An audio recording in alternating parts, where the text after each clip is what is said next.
Cameras? Not yet.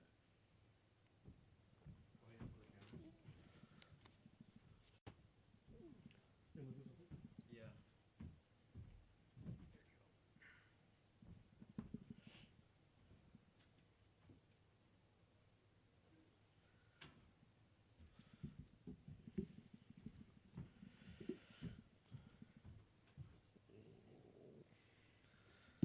All right, looks like.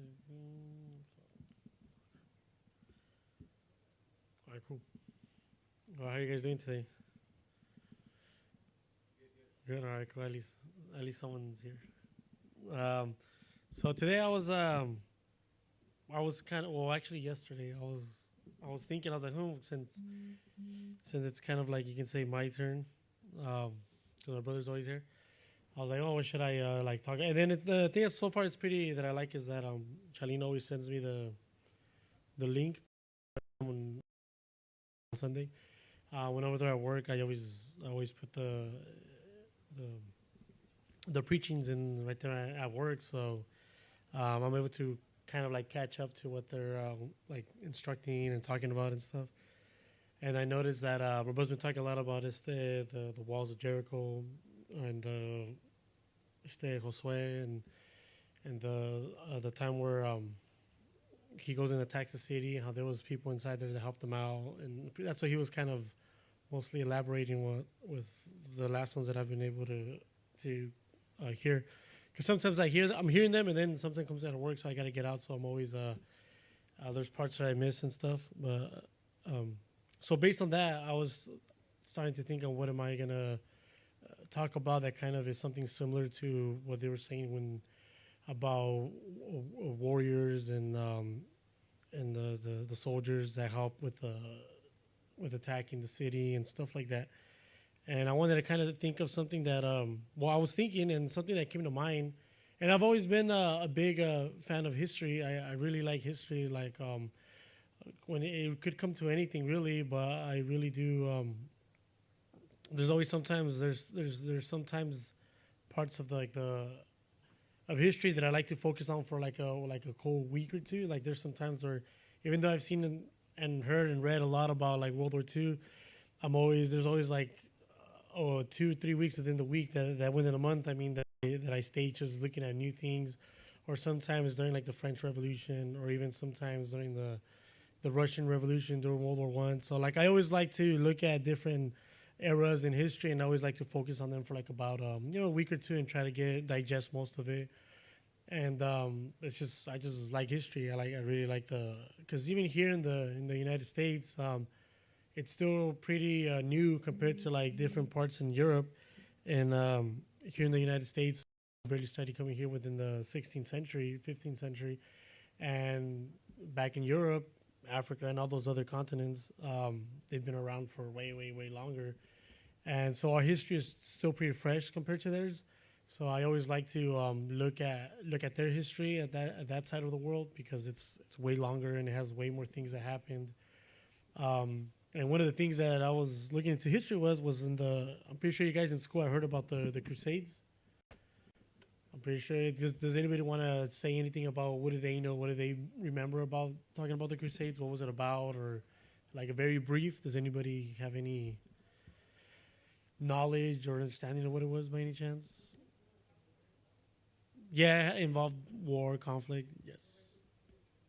Yeah, yeah. That was pretty much the main purpose. Was that after the Roman Empire fell and all that, Jerusalem was kind of left not really by like a certain like a kingdom empire.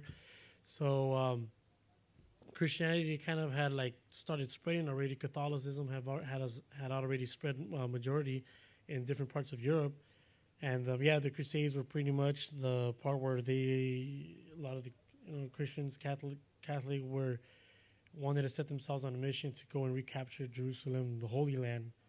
That's kind of like the main purpose of the Crusade was to go back to the Holy Land. And since the Roman Empire would have had been under control by the Roman Empire for so many decades, so they was like, hey, it's our turn to go in, and take advantage of the Holy Land because after the crucifixion of Christ, that's when Christianity grew, and all these different monuments like the tomb of Jesus, or where he was baptized, or where he was crucified. All of these locations started to become like a sense of like holiness. Like I want to go see. Even to this day, a lot of people go to Jerusalem. Christians, Muslims, and Jews. They always go to Jerusalem to see these holy sites. It's always been from back then till now. It's always a very popular thing to do. So I was, like I said, I was going through history and stuff, and one thing that that really popped out of me was I don't know how many guys have you guys heard about the Knights Templar? You guys have it's a very it's a group that is associated a lot with conspiracy theories and secret society. It's a group that has been like intertwined with a lot of different perspectives of theories, and that they have treasures and that they protect the Holy Grail. There's a bunch of like movies and depictions of them, but like, does anybody have an idea of like what they really did, like the real purpose was, by any chance? I know it's kind of that's what I was saying, that I like history. So like, and I knew about the Knights Templar for a while, but that's one thing that like these past couple of days I was just kind of like kind of refreshing my memory. And that's something that I kind of, like I said, it's a little bit more of a history lesson in a sense that I wanted to kind of show you guys. And I don't want to, and towards the end, I want to have it in connection with like with scripture and stuff. But it's just this part of history that is very, I think we don't really, that I remember we don't really talk about too much, even though it had to do with a lot with like the whole Christian Catholicism movement. It was a very big, between like even the Islamic states, there was all the big and the reason why I wanted to talk about this group was even though, like I said, they're very associated with a lot of, like I said, conspiracy theories and stuff like that, but I try to when I was looking up the information, I really did try to deviate from all those conspiracy theories and stuff and try to look at the actual manifest of like data that was showing like dates and actual letters from people that were there and stuff like that, and not as much as outside theories and stuff like that.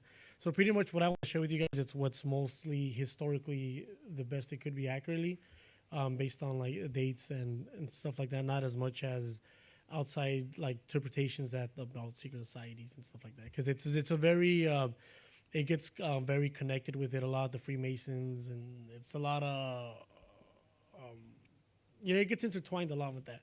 But I want to share with the little history of them, so you guys can kind of know about them, but at the same time know that they're not really connected to any of that stuff.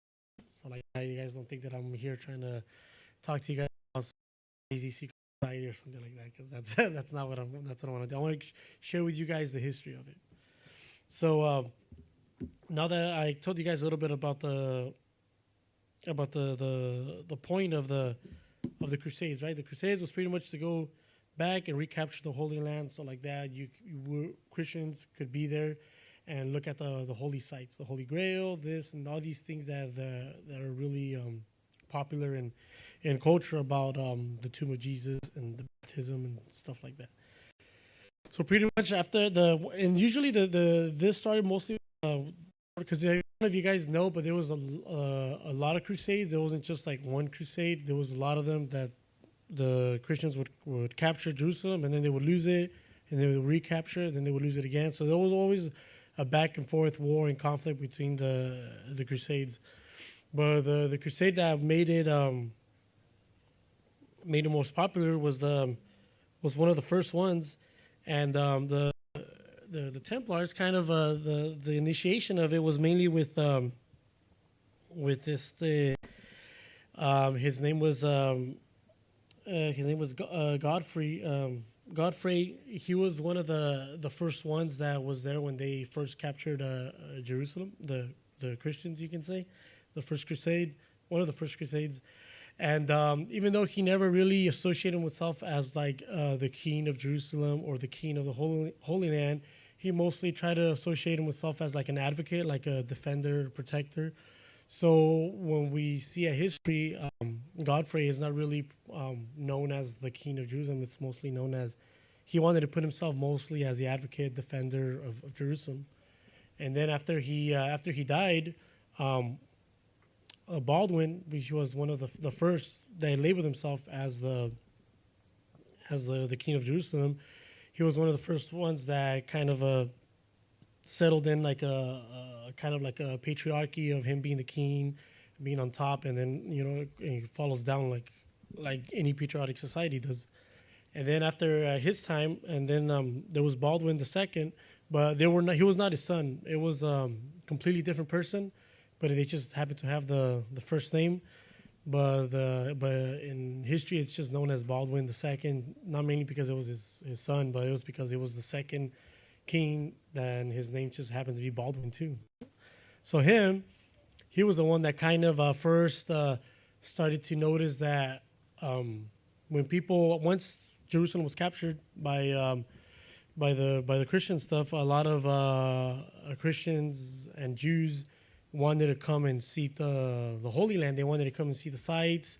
They wanted to come and check it out what it was about, because there was also during that one time the Pope was really persuaded in going to the Holy Land. If you go fight in the Crusades, you could be saved. You could repent from your sins. So it was a very strong. In a sense, propaganda to go to the Crusades. And then once the Crusades were successful at that time, then a lot of people wanted to go and check out the place, and that's where the saying of the pilgrimage came. Pilgrims is pretty much the sense of me going to visit the Holy Land to go sightseeing. But during that time, you guys do remember the Crusades time, right? It was considered the medieval times when there was like knights, and there was you guys know about that era, right? About like during that time, yes, a little bit before because the Renaissance, yeah, but a little bit before the Renaissance, but it was during that era with when you see in movies and cartoons the guys that have like the full armor and the shields and they're fighting on top of horses, that's the medieval era. So during that time, also, it was a very harsh time too, because there was not really. Because before that, we had one of the big empires, the Roman Empire. So they had a lot of controls over the area. So there was a lot of sustainment. There was a lot of military policing. So if you went through some areas that was controlled by the Roman Empire, if you were a Roman citizen and stuff, you were protected by them. It was a little bit more of a sustained and more protection and stuff.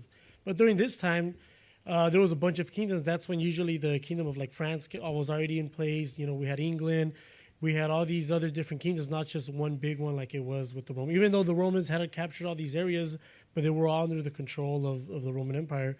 And in this one, it was all mostly like smaller countries that had developed, and each country had their own set of rules and set of military policing and all that stuff. So if you were a pilgrim, you were traveling from. You guys have an idea where Jerusalem is, right, in the map? Or let's see. China, is there a chance you can put like a map of like the Middle East up here by any chance? I don't know if you can.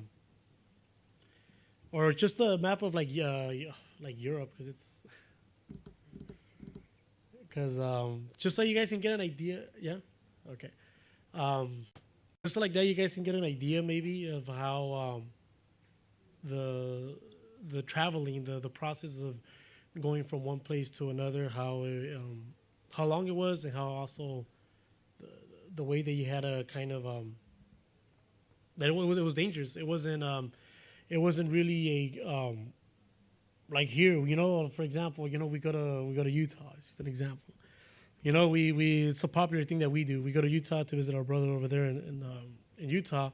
And, when we drive, it's like about 14, 15-hour drive. But most of the time, we're just driving, chilling, eating snacks, listening to music, talking. We stop to eat somewhere. So it's tiring driving, but it's not a big deal. Back then, it was completely different. Back then, you were not just traveling. Obviously, there was no vehicles. You were traveling on foot. It was mainly on foot. And if you had money, you had horses or donkeys or any type of like animals that would help do part of the carrying. And that's only if you had money. If you didn't have money, you were just walking the whole way. So also back then too, the different groups of like the social economic groups were very different. We had either very poor or very rich. It was really hard to have like a middle class like we do now. It was either you're one or the other. And so when people, these pilgrims, were traveling, it was really harsh. It was a harsh road because, like I said, if you were poor, you didn't have any weapons on you, so you were relying on the people that you were traveling with to maybe one or two people have some sort of experience with warfare, or because you were pretty much risking your life.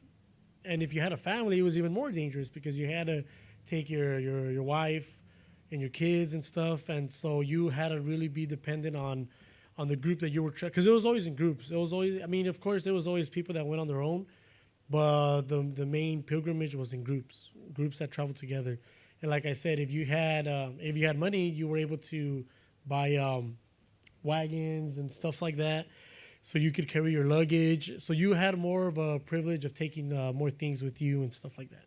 And if you were poor, you either just walked, or if you had a friend that was rich, you tagged along, But for the most part, the journey was very, very treacherous. A lot of the letters that I looked into of the pilgrims that would travel, a lot of the letters that they wrote of their journey would say that as you went through you can say like the road, you would see a lot of dead bodies on the side.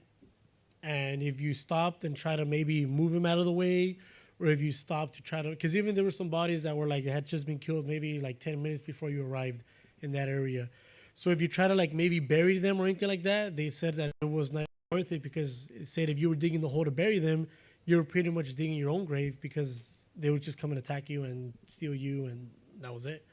So it was a very dangerous road. A lot of people write that during the pilgrim the voyage, a lot of people would get attacked. There was a lot of robberies. There was a lot of. All right, let's see if you can zoom in and like. I don't know if you can see like maybe like in this area right here, like more Europe, the Europe area. Let's see. I don't know if you can make it a little bit bigger for the for the citizens right here, law-abiding citizens here, and from the ones that pay their taxes too. A little bit, yeah. Or if you can't get like just a, oh yeah, there we go. See if you can zoom in. Okay, that's good enough. So pretty much like, so you see, over here is where France, England, and all that stuff is over here, and Israel and all that is all the way over here. Where's that? Egypt, right here. So Israel, Jerusalem is all right here.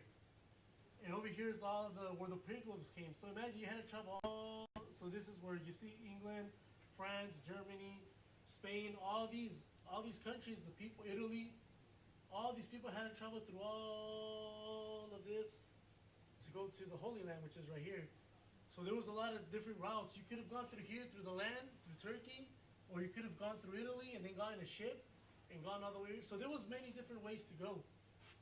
But imagine, look at this. You had to travel all of this, and like I said, if you didn't have money, you were doing it all on foot.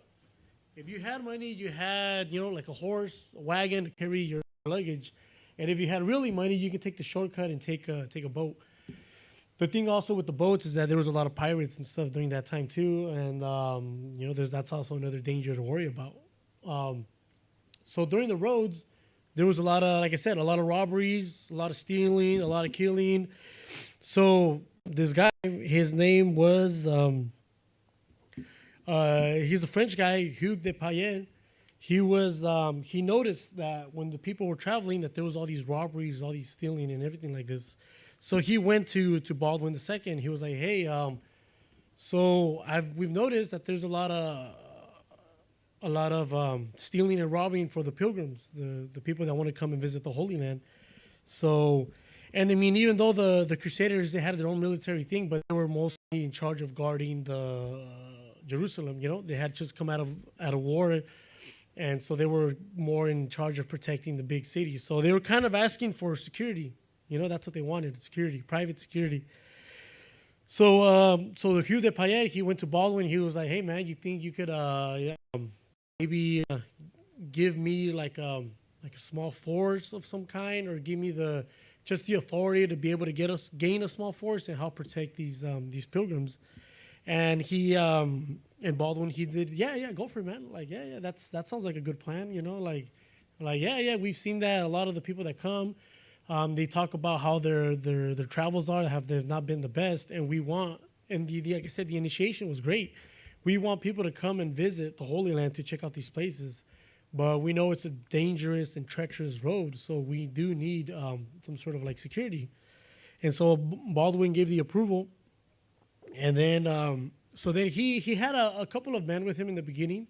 There's a lot of different theories that there was only 3 of them in the beginning, that there was 9 of them in the beginning, but there's not really an exact number of how many were when it started off. But it was a small group. It wasn't big. It was a small group. And at first, the small group started doing what they said. You know, they would go out through the road, and usually the places that the travelers said that they tend to be more robberies and stuff, they would kind of be their station and pretty much provide security. They were private security. And then after people saw that that they were doing pretty good, they actually got. Let me see if I can get the name of the. Oh yeah. So then after that, and this happened within the 11th century, so you guys can get an idea of the 11th century. So once they saw the initiation of these guys which is the Knights Templar, were doing pretty good. The Pope, his name was Honorius II. He grants, like, you know what, these guys are legit. Like, so let's give these guys the legitimacy of being a group that actually helps and protects the pilgrims. And that's where the name kicks in with the Knights Templar. Once the Pope recognizes them as like an actual military force that helps and defend and protects pilgrims, he approves of it. And you have to understand that back in those times, whatever the Pope said was considered very straight from God. Because back then, the Pope was for them was supposedly the direct contact between God. So whatever the Pope said back in those times was considered like, oof, like for sure, this has to be 100% legit. And everybody followed along. Everybody that was within Catholicism and Christianity followed along.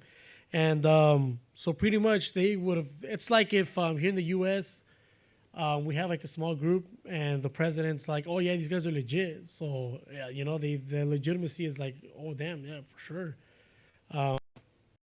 But when the Pope did this, he also gave them the privilege of not being, of being pretty much soldiers and defenders of God. And at the same time, they did not have to follow any law. So pretty much, if the Templars were hanging out here in King City, they could have their own like castle, and they can just do there and do pretty much whatever they want. Like none of the laws here, they didn't have to pay taxes, they didn't have to do anything that regards the law. So that's another privilege that they had gotten, because they were pretty much working. It was a volunteer group, so they didn't really have like a backup from like, you know.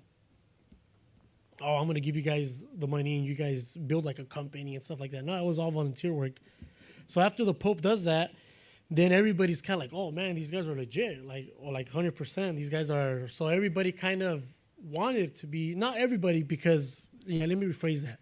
Because also at the same time, being a Templar was not, you were not just, you know, kicking back. You were pretty much, you're being security, you know, it's like if, let's see, what's a treacherous thing that you guys can kind of resemble with?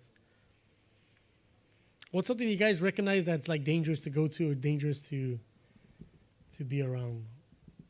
Let's see. Something I'm trying to think. Well, go for it. If you have it, go for it. Say something. Where's the camera at? No, not the ocean. No, like let's see. Let me kind of, okay, let me bring it down the notch, you know. So, like, let's say you go to Africa, you know, you go to the safari. There's a bunch of lions, they attack you. There's a bunch of, you know, it's a dangerous thing if you go by yourself. So pretty much, you know, the Templars, their job were to pretty much protect you from these lions. And lions would be coming and attacking you, so the Templars would be defending you most of the time. And it happened pretty often. It happened very often. So pretty much, not everybody wanted to join up.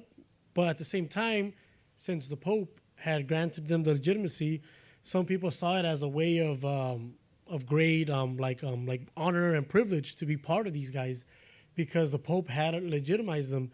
So a lot of like more wealthy families, they actually would send their kids to train and to become a Templar, but at the same time, they would give them since the Templars were just based off mostly on donations, because, like I said, it was a volunteer group. It wasn't like this business that started with stocks and this and that. No, it was a group that started up with volunteers.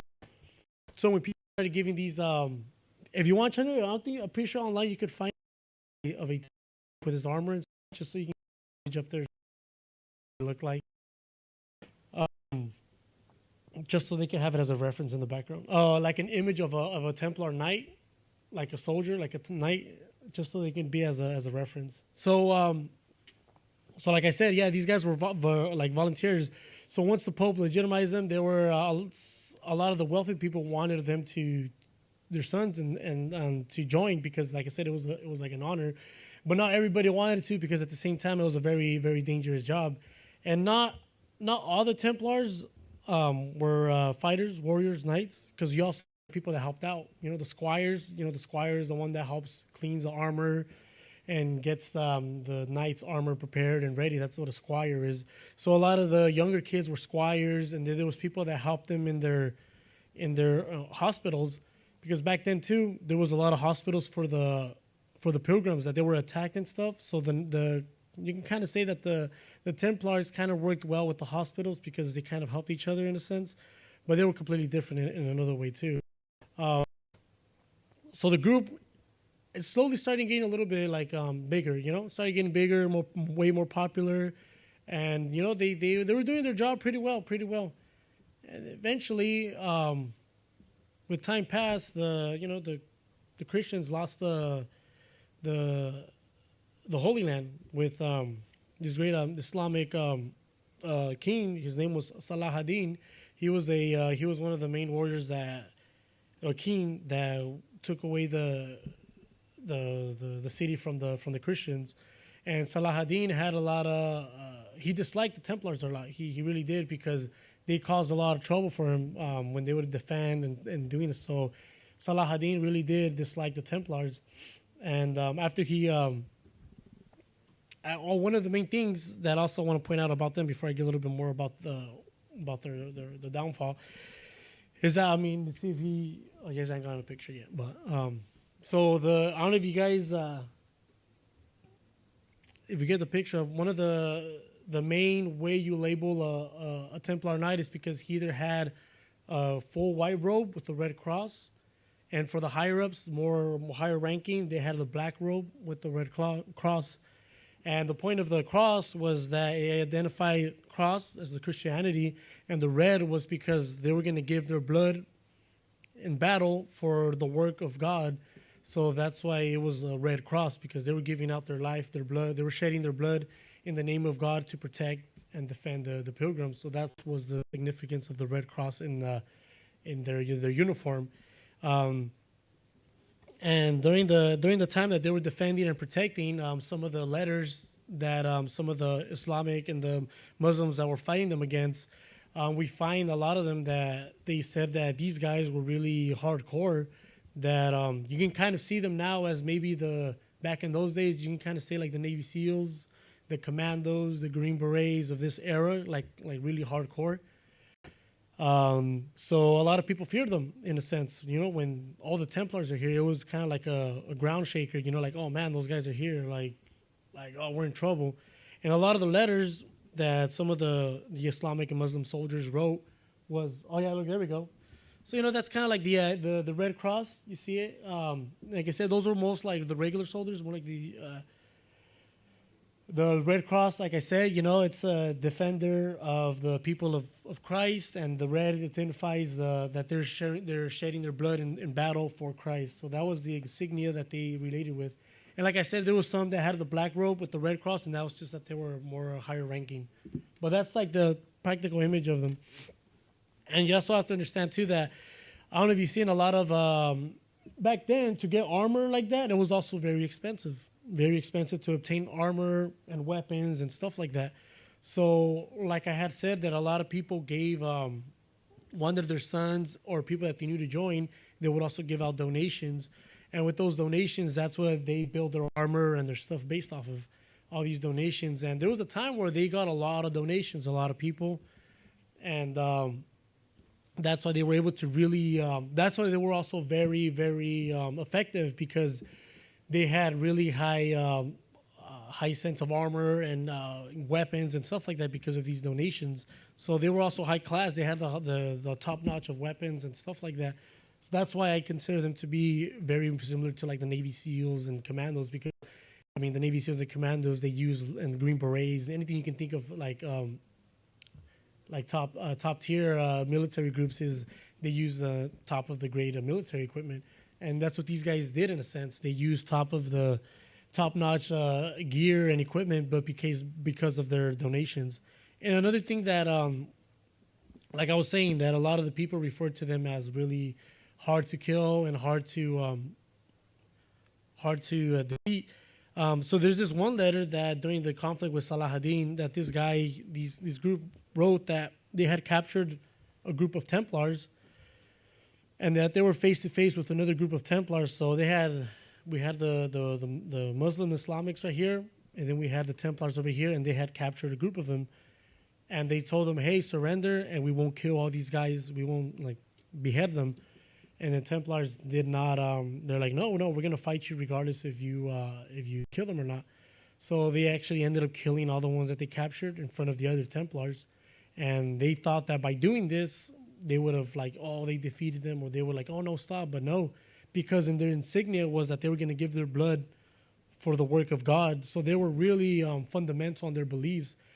You guys heard about monks, right? You guys know about monks, monjes, the ones that, what do monks do? They pretty much live in the church, and they don't do anything else but the works of the church. So one way you can interpret these guys is like kind of like night monks, because all they did was all their work was based off the church, 100%. But they were just warriors. So their beliefs were really strong. They had really strong fundamentals. They were not really shaken. When they got initiated, one of the main things that they initiated in their, you can say in their alma mater, as they could say, is that no surrender, no retreat. You fight until you die, type of thing. So they were hardcore. So back to what I was saying, after Jerusalem fell from the conquering of the Christians, unfortunately, there was no more pilgrimage as much, since it was not under the control of Christianity. None of the Jews and the Christians that would come visit the Holy Land, they were not really doing it no more, because I mean they were captured by Islamic and Muslims, so they were not visiting anymore. So what happens with that? Well, obviously with that, the Templars, they kind of lose, like, in a sense, their purpose. Even though after the fall of Jerusalem, they moved to Cyprus. Was another. So they moved after that fell. They moved to Cyprus, and then after Cyprus, also it fell. So they moved around. So the last place that they ended up was in France. But during the whole time that they were not, because they were still defending, they were still protecting, but just not as much, because the pilgrimage wasn't as happening as often. But during that time that they weren't doing that exactly, they started doing this other system, which was really popular, which was, some people consider it the first banking system. But what they did was, when, let's say I wanted to travel to another state, but like I said, back then it wasn't as easy where you just load up in a car and take all your stuff. You had to have money to have horse, wagons, and all these things. So you couldn't always take all your possessions. So what you did was you went and looked for the Templars in your city. The Templars always had like a small temple, or depending on the area. You went to the Templars and you said, "Hey, I am going to take this travel, but I can't fit all my stuff. Is it okay if I give you guys these things?" So let's say it was worth, let's say you had, I don't know, something that's considered valuable. Or like if you had jewelry, it's pretty common. It's still common back then until it is now. You had all this jewelry and stuff, but you didn't want to take it on the road because it was more subjective to be robbed. So you didn't want to take it with you. But at the same time, you wanted to use it as currency, because remember back then currency was very, either you traded or if you had money. So it was very different sort of currency. So then the Templars, what they offered was like, okay, we'll take in your jewelry and we'll give you this note that says the amount of value that you have with us. And when you go to your city, find the Templar in state, show them the letter, and we'll give you like kind of like a credit. So they were using a very new way of finance, the way they did things. So they became even richer, for the more wealthier, because a lot of people offered, like I said, things, but then also all people offered land. So some people, like if they were going to move, especially also during the pilgrimage, a lot of people were going to Jerusalem to move. They wanted to move their families completely because they wanted to go to Jerusalem to be their main home. So when they did with their home, their land and stuff, they went to the same thing, because they went to the Templars. Hey, we're moving, we're doing this, but we also want to, we want currency. So they would give the land to the Templars, and sometimes they would do I guess what we can call it now, an IOU.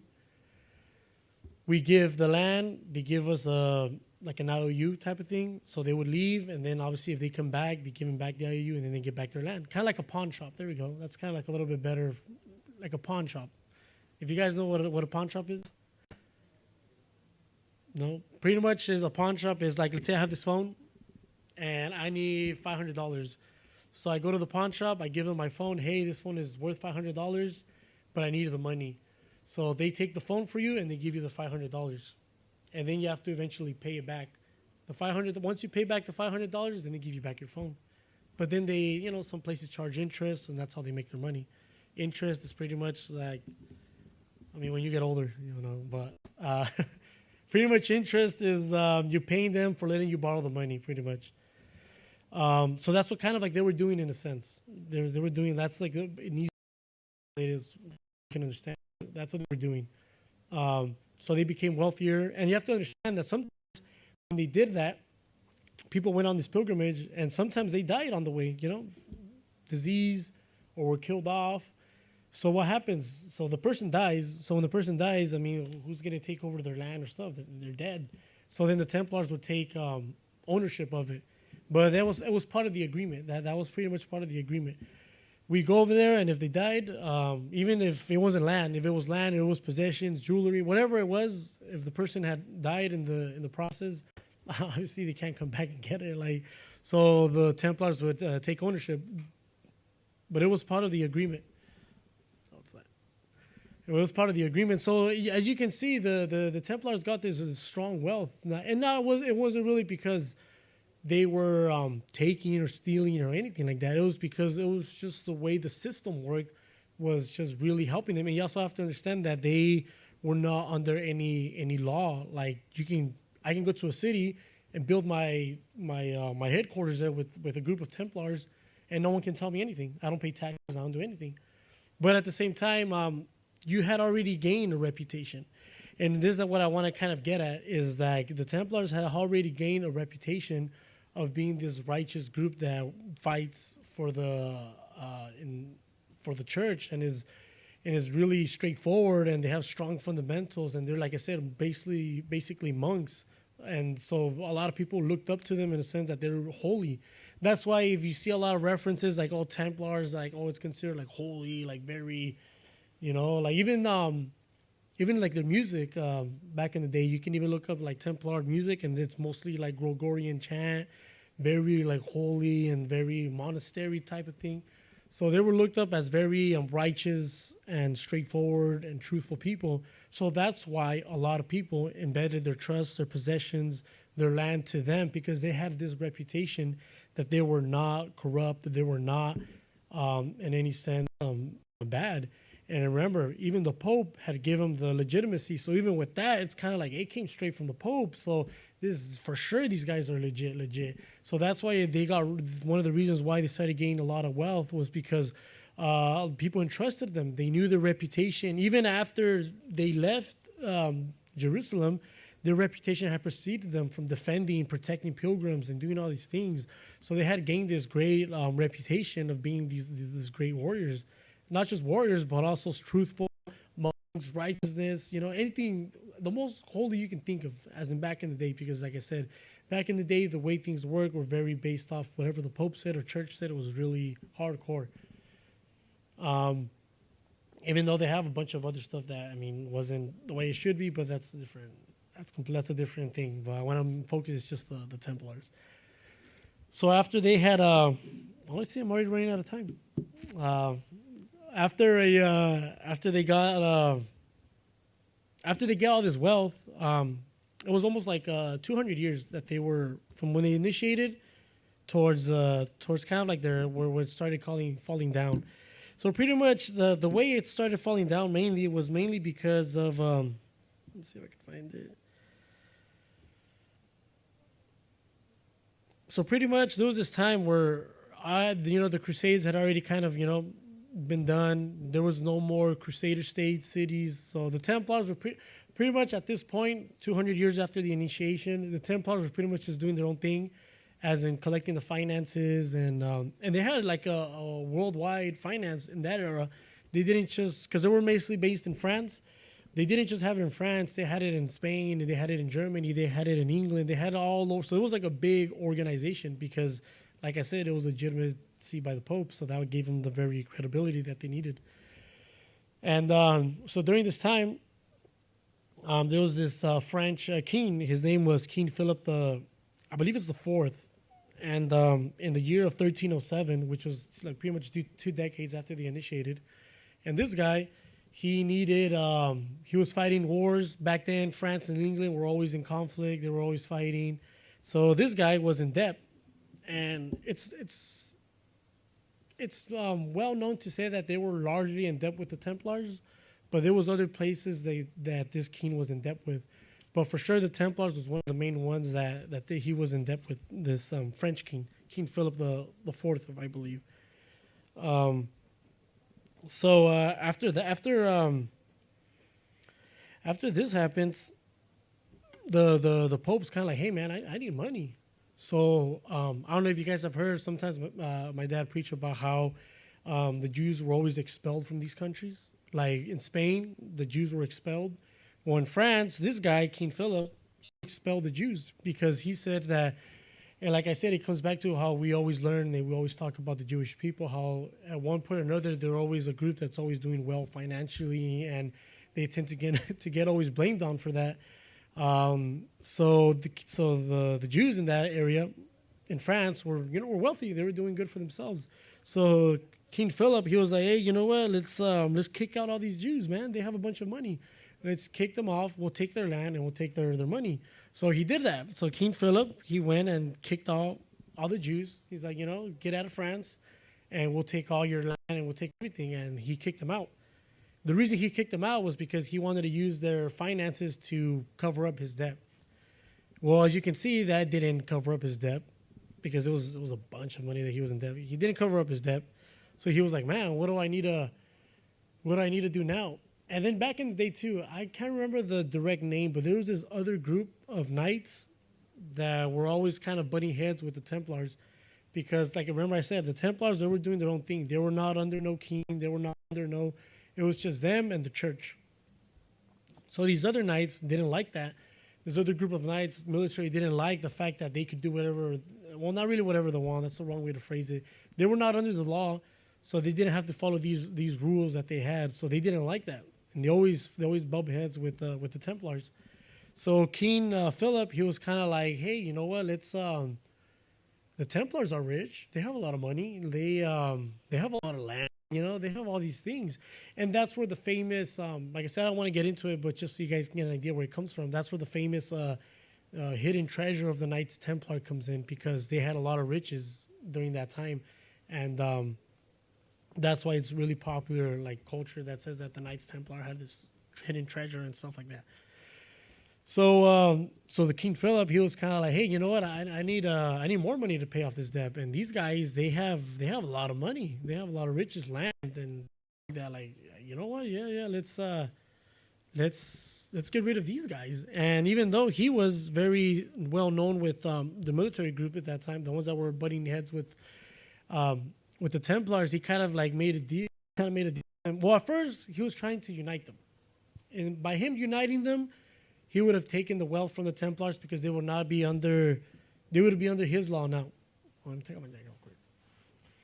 Are you guys following me? I mean, I know it's like I said, like a quick little history lesson, but I mean, there's kind of like a point that I want to get across. But and it, like I said, it changes it up a little bit from other stories that we listen to and stuff. But you guys are following along, right? You guys are getting along. Yes.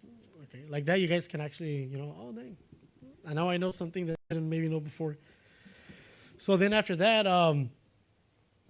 the king, he wanted to unite these groups. So by uniting the groups, the law would take over, so they would have to pay their tax. Because he also was trying to force them to pay taxes. But like I said, since they were under the Pope, they didn't have to pay taxes, so they didn't like that either. So he was all like, I unite them, I make these guys the ones in charge, and I just take all their wealth and I pay off the debt. Well, that didn't really happen. They were supposed to meet up, and then there's other small little details there's a bunch of stuff that happened, but like, I just want to hit the main parts. But I mean, they meet up, it didn't happen. So then the King Philip's, you know what? We need to get their money, man. I want their money. So I don't know. You guys are very. This is where this comes in. You guys are known about Friday the 13th, right? Like, who doesn't know about that? Well, this is where it kind of started. It's not really like 100% this, but this is what it's well known for Friday the 13th. And you also have to remember that it had already been 200 years since the Pope had gave him the legitimacy. So by this time, there was a completely different Pope. And this guy, his name was Honorius II. And he actually was one of the few popes that was known to kind of be like a corrupt, like a puppet for the French, for the French king, because he was one of the only popes that did not live in Rome, in the Vatican. He was living in France, which was kind of weird because it's like, well, the Pope should live in the Vatican's and this and that. But that Pope lived in France. So it was known that him, the King Philip, and the Pope Honorius II were, doing some things that they probably shouldn't, as in like, transaction or different rules and stuff like that. So the king's like, hey, I know this Pope. Like,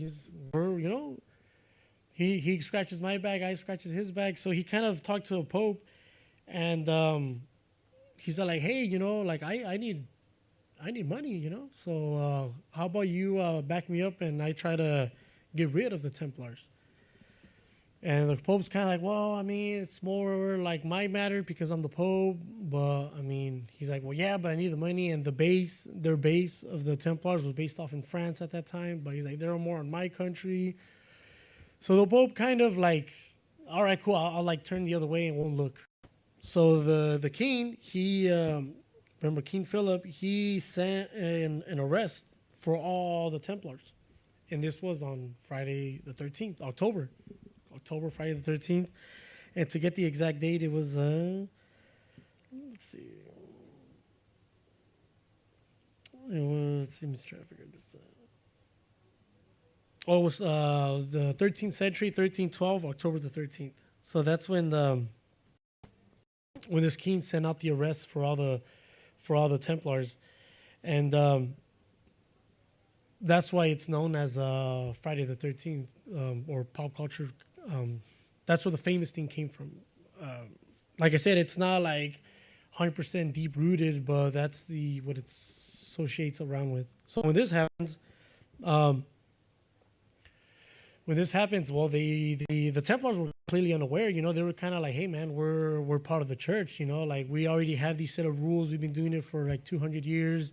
Like, I mean, they were completely doing their thing. And out of nowhere, the military comes from France and starts arresting them all. But the point that I'm getting to now, the main thing that I wanted to tell you the story was at this point, was once they got arrested and all that, they still had to go through trials and stuff like that. They were still kind of like a court system back then, not as it is now, but it was something similar, a court system. You're trialed, you're found guilty of something. So the thing is that the Pope, and this is a part of what I really want to hit my message is the Pope, the King Philip. The thing that he was all like, wait a minute. So back in the day, the Templars, they would fight to the death. So killing them or doing anything like that was not gonna scare them away or get rid of them in any way because they were known to be an elite force. He's like, how can I help diminish this group? How can I destroy them without being aggressive physically? So he thought, let me attack the Templars' fundamentals. So, like I said, the Templars had these fundamentals that were really strong, in the church, faith, honest, they were working for the monastery, for God, these strong beliefs. So King Philip, he did this list of accusations that were like, let me think of the worst things among, like one of these Templars could do that would consider heresy. It's kind of like with us as Christians right now. What's one of the worst things that even with us thinking about right now? What's the worst thing that you could do that will label you completely like a heretic? You can say, like for example, me. Let's say, and this would be because they were the worst. So let's say if I'm right here, talking with you guys, preaching, but let's say behind the back I am stealing money from my dad, and I am like stealing like equipment from the station. You guys would be like, what? Like that's. Like wow, like that's completely like opposite. Like what? Like it would be a mouth drop, a shocker.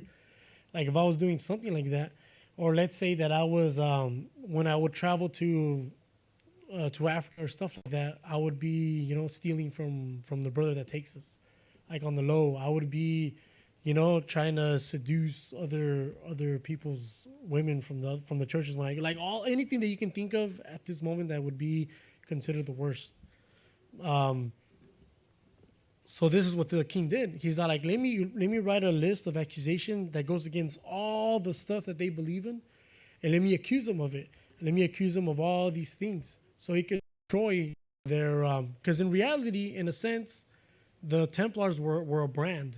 Because you recognize the brand, the white with the red cross. It's like if you see that anywhere.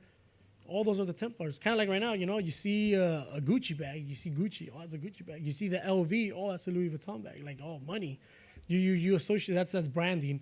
And that's what's most popular known with, clothing and stuff like that. Oh, he has a phone. What kind of phone? He has a little Apple. Oh, it's an Apple. Expensive. So that's the best way to kind of see, even like, right now you think of Wall Street, oh, rich guys. Rich people, you think so. It was a brand. The Templars had their brand. It was a good brand. They had protected the pilgrimage. They were doing all these great works with the initiated with.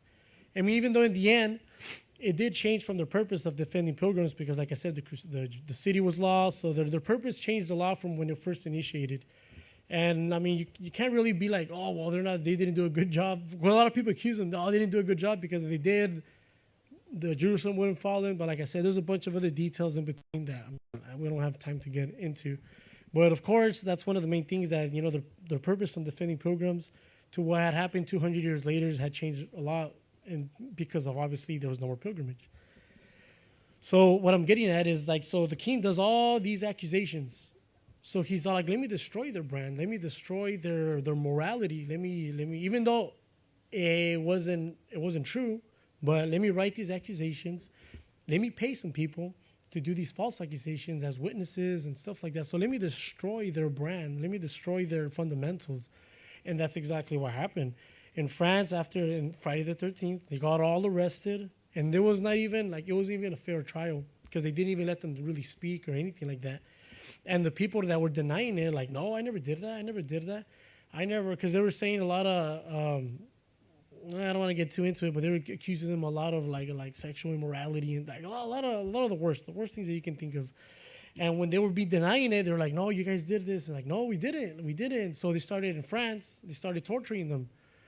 And, they were accusing them of spitting on the cross. They were accusing them of, saying the Lord's name in vain. All these things that you can think of that were completely heresy to the church, to the monastery. And when they would deny it, they would start torturing them, doing all these crazy. If you guys look back in the day about the medieval torturing systems, man, they're pretty hardcore. Like, you would not want to be tortured back in those days. So the people that would deny it, they would torture them, and then they would be like, no, you have to confess. It's like, no. The more you would say no, the more they would torture you. So there was a point where, there's a point even with human psychology and stuff that you start your body starts setting up a defensive mechanism once you start hurting. Because you know when you touch a fire, you know you're automatic. You don't even think about it. Your hand moves away because your body's reacting as a defense to like, oh, it's hot. So when they were getting tortured, the some of the notes and the letters that say that some of these guys, they did not want to confess because it wasn't true. But the pain and the torture was so much that their bodies were kind of like, no, just say it so they could stop. Just say it so they could stop. So a lot of them, they got them like that by torturing them. And in the end, at the end of all these trials that were unfair and unjust, that's what it's popularly known about Friday the 13th, because they got all the Templars from France and they killed them all. They killed them in many different ways, but the most popular way that they killed them was that they burned them at the stake. They went in the middle of the city, they put them all like in wood things, and they set them on fire in public.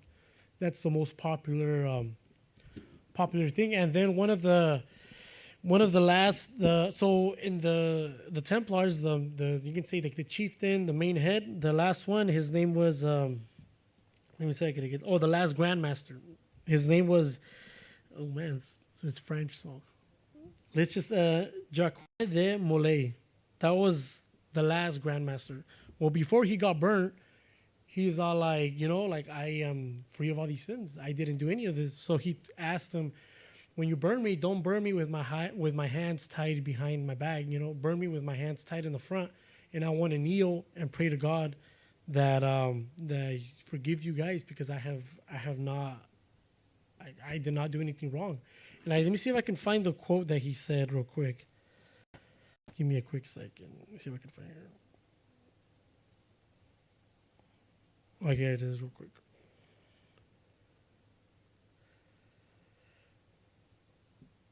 Let me see if I can find it right here.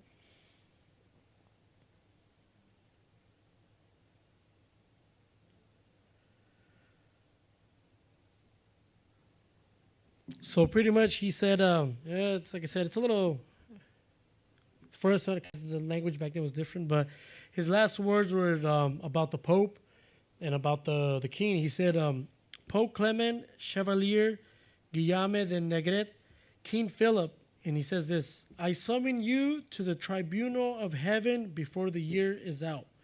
And we kind of meant by this is kind of like, let God do justice for what you did. I'm sending you to the tribunal of heaven because of what you're doing is wrong, because we did not do any of these things. And those were his last words before he got burned alive.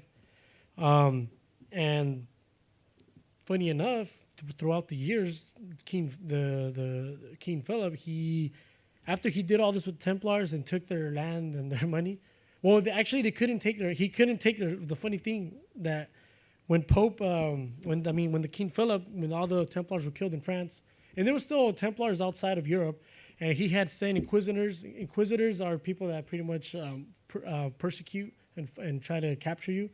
He sent out French inquisitors to go find the other Templars that were not in France. Let me check on the time. Oh, time has run out.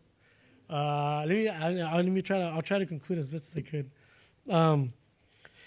Or maybe next time I'll give you guys a little bit more of the Finnish history. Is that better? So like that, I don't rush it? All right, cool. So I'll finish their history next time I'm up here. But to conclude in these last 5 minutes, the main thing that I wanted to get with telling you guys this story is how we could relate with it a lot on our side. Pretty much like if we go to 1 Peter 5.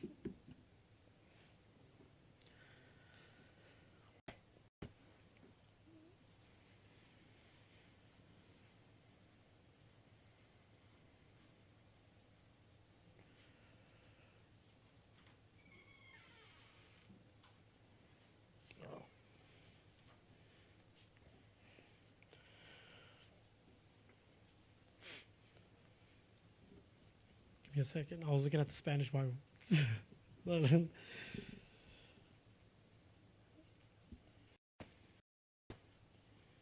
see.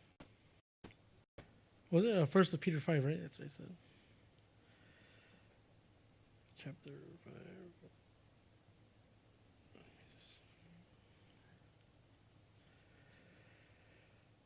Let me see if I can find the verse real quick.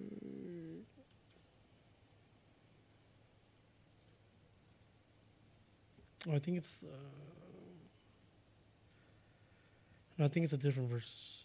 Never mind. Never mind. Let's see. I think it's for me. My bad. First of John 5, chapter 5.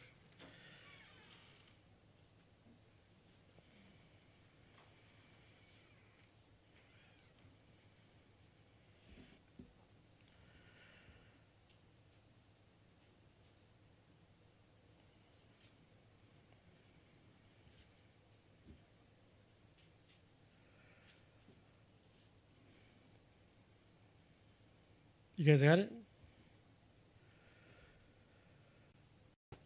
And it says here. Let me get it right here. Well, it says, be self-controlled and vigilant always, for your enemy, the devil, is always about, prowling like a lion, roaring for its prey. Resist him and standing firm in your faith. So kind of like one of those things that these guys, even though they were accused falsely, they kind of stood their ground. You know, they stood their ground. I always thought about this, like, why didn't they fight back and stuff? But it was because they were. I believe it was because they were strong in their faith, and they were like, well, let's see, let justice come and make its thing, do its thing, as they say, you know, let justice come, because it's not true. But in reality, you know, the king was completely corrupt, so he didn't care about justice. So one of the things that I can get at is like that the king was making these false accusations, but these people stayed true to themselves as much as they could, even towards the end, towards the burning of at the stake. And then another verse that I want to get at is Isaiah 54:17, and I'll just read them. It's okay. No weapon that is formed against thee shall prosper. Every tongue that shall rise against thee in judgment shall thou condemn. So a lot of these, like I said, false accusations, all these things that rise against, like, God's gonna, you know, in Judgment Day, He would be the one that would be the judge. And another verse that I want to get at too is let's see. Oh, 2 Corinthians chapter 10, verse 3 through 5, and I'll just read it. For though we walk in the flesh, we do not war after the flesh, for the weapons of our warfare are not carnal, but mighty through God. So pretty much it's kind of what I want to get at with the history of these guys, the Templars, is how the main fall for them, it wasn't much about hurting them physically, even though, like I said, there's right here in the U.S. for us mostly, or in first world countries where we're not being persecuted and stuff, because this passage can go directly different to the ours that are being persecuted, because they are being persecuted physically. So this, I feel like to a certain extent, this fits us more because we're not physically being persecuted. But at the same time, the thing with like I said, the thing with the Templars, it wasn't the physical part, but it was the brand. I don't want to really call it a brand, but what they represented. You know, they represented strong faith. They represented church values, fundamental things that they were protecting the people that were in these pilgrims, and they didn't fall physically. They fell because of the accusations of these people, the things that they destroyed, the representation that the Templars had. Because once the Templars fell, we never heard about them ever again. Like there were a few scattered that they went after, but we never heard about them again, because they lost that fundamental belief, and nobody wanted to do anything. Even though some people did not believe the accusations, but they had already been branded to have all these heresy, all these accusations that were made of them were, like I said, were the deepest and the worst. So even though not everybody agreed with them, but they were already labeled as all this, because they were trialed in a public area so everybody can see. It's like if here they do all that I did with the stealing the money and all that. They put me out, and they, it's on the news and everything. Like Johnny Depp and Amber, they're in the news. Everybody's watching them and everything, and then so after I get accused and killed, and let's say here we want to start again, and they'll be like, oh, well, I don't know, because his son did all this, his son did all that. Nah, I don't think we should, because they did all these things, So a lot of people didn't want to associate them with no more. And that's what I want to get at with us. even though it's not, like I said, right now at this place physically, but more of a spiritual. And a lot of the times, like what my dad was talking about earlier today, was how a lot of people don't, like he was saying about the lady that she was saying that, oh, I cover my eyes and I cover my ears, but then there's stuff about her out there doing things that she shouldn't.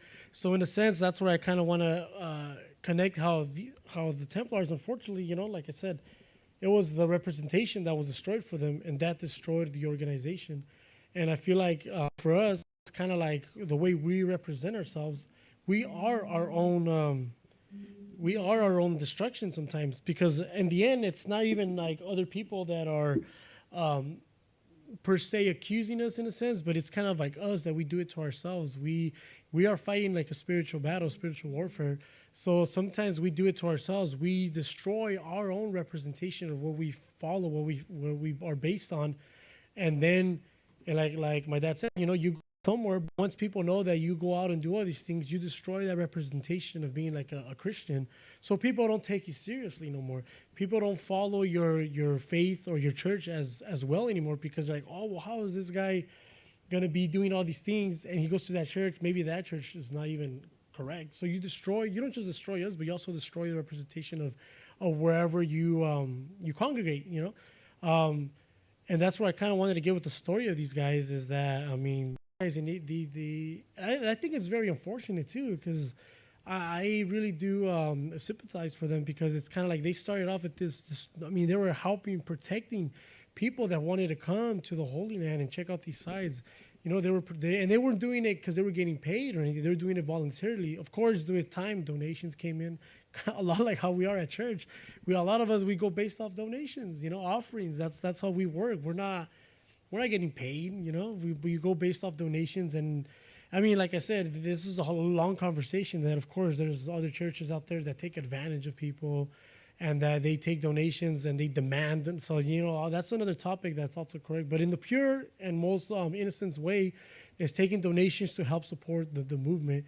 And that's what the Templars, they did that. They supported their own movement by donations and people helping. And in the end, just because this one king, King Philip, he was being agreed and he needed money, he went and found his way to destroy this whole organization that had started with good intent. So we can see that I always find that very, because, and kind of in a sense, they did him pretty dirty, like they did him pretty dirty. And even though they had no, later on with historians say that they were not even, a lot of these accusations were false, that the king had paid off people to be as witnesses, and oh yeah, we saw them do that. The king had paid off people and stuff, or promised them certain things in order to do these false accusations. So I mean, these poor guys were done, like they call it, dirty. They were done pretty bad. But then that's why I wanted to connect with kind of like us spiritually. That's what I want to conclude with, is that like sometimes what destroyed the Templars at the end was the representation that they had. These accusations is what destroyed them. And with us, like I said, it may not, unless you're doing it, then of course, if you're doing it, then you're doing it. Of course you're going to be accused of it if you do it. But if you're being falsely accused, it's also hard for us to not get angry. Like my dad always said, and within so many years that people have accused him of stuff, and it's kind of like, hey, you know what? If it's not true, then it's not true, and don't worry about it. God will be the one that does the justice. So if it's not true, don't worry about it. But if it is true, then that's a different story. But like I said, at the same time, I feel like we personally tend to be our own. We are our own King Philip, because we do these things for ourselves that destroy our representation, our branding as Christians. And I don't want to call it branding because it's not a brand, but that's like kind of like an easy way for you guys to kind of translate into it. But we destroy it, as Christians, as followers of Christ, as members of this congregation. We're the one that go out there and we destroy our own representation. And at the end, a lot of people, we don't just, like I said, with the Templars, we don't just destroy ourselves, but nobody else wanted to be associated with that group. So we don't just, but we also destroy the chance of someone out there coming to Christ because of us. Because we destroy the representation. So now these people's like, oh, well, he was a Christian. Look how he was. So we even destroy the opportunity for other people to come and be followers of Christ and, be saved. So I feel like we got to be very careful in how we represent ourselves. I mean, we always, all of us, we're not perfect, but at the same time, that shouldn't be an excuse for us to do wrong.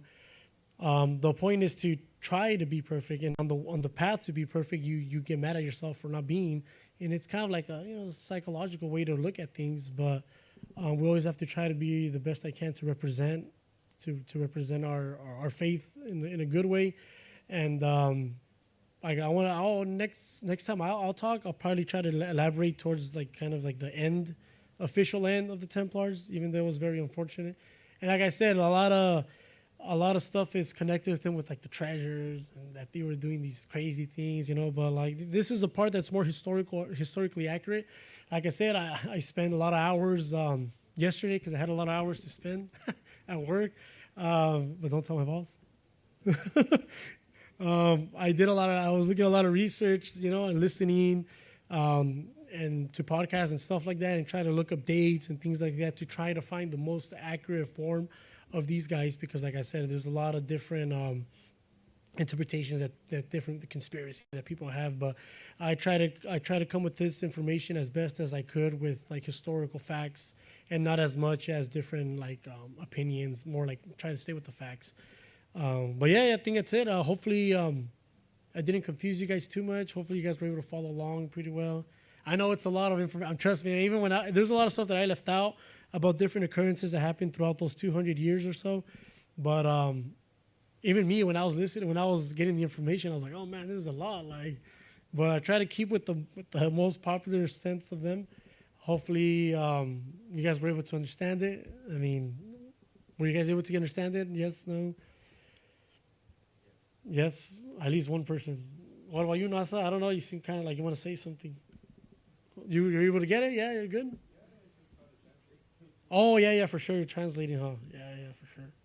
Yeah, it's completely different. Yeah. No, I can sense that. What about you guys? You guys were able to get a good idea?